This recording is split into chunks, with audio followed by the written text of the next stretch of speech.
চলে আসে। এরপর তারা একদম শেষ পর্যায়ে চলে আসে, সামনেই একদম ফাইনাল লাইন। কিন্তু গানিয়ে সবার আগে যাওয়ার জন্য টায়ারের টুকরাগুলিকে ছাড়িয়ে জায়গা দিয়ে গাড়িটা চালাতে থাকে। সে টার্বোকেও ছাড়িয়ে যায়, কিন্তু হঠাৎ টায়ারের টুকরাতে সে আটকে যায় আর সব গাড়িগুলো এসে তার উপর পড়তে শুরু করে।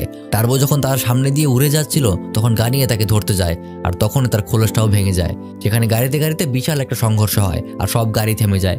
টার্বোকে খুঁজেও পাওয়া যাচ্ছিল না, কারণ তার সব পাওয়ার একদম নষ্ট হয়ে গেছে। তার সামনে আর অল্প কিছু রাস্তা বাকি আছে, কিন্তু সে কোনোভাবে এগিয়ে যেতে পারছে না, কারণ এখন তার পাওয়ার নেই। তাই সে হতাশ হয়ে লজ্জায় খোলসের ভিতরে ঢুকে পড়ে। আর তখন তাকে মোটিভেশন দেওয়ার জন্য তার অন্য শামুক বন্ধু আর তার ভাই আসে। তার ভাই তাকে রেসটা শেষ করতে বলে। সে বলে, দেখ আমি কাকের পিঠে চড়েছি, তুইও কিছু একটা করে দেখা, তুই আমার ভাই, কোনোভাবেই হার মানিস না। এসব শুনে টার্বো তার রেসটা শেষ করার সিদ্ধান্ত নেয়। সে এগিয়ে যেতে শুরু করে, কিন্তু তার গতি ছিল খুবই স্লো। কিন্তু দর্শকরা এটা দেখেও হাততালি দিতে শুরু করে। এদিকে গানিয়ে তার ভাঙা গাড়িটাকে টেনে নিয়ে রেস শেষ করতে চায়। গানিয়ে টার্বোকে দেখে খুবই হিংসা করতে থাকে। সে তাকে লাথি মারার চেষ্টা করে, কিন্তু লাথি লাগার আগেই টার্বো তার খোলসের ভিতর ঢুকে ঘুরিয়ে ঘুরিয়ে সামনের দিকে চলতে শুরু করে।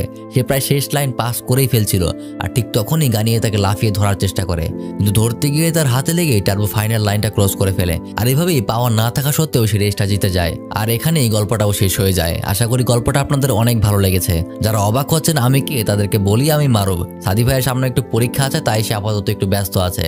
তাই আগামী কিছুদিন তার জায়গায় হয়তো আমাকে শুনতে পাবেন। ভালো থাকুন, আসসালামু আলাইকুম, দেখা হবে পরের ভিডিওতে।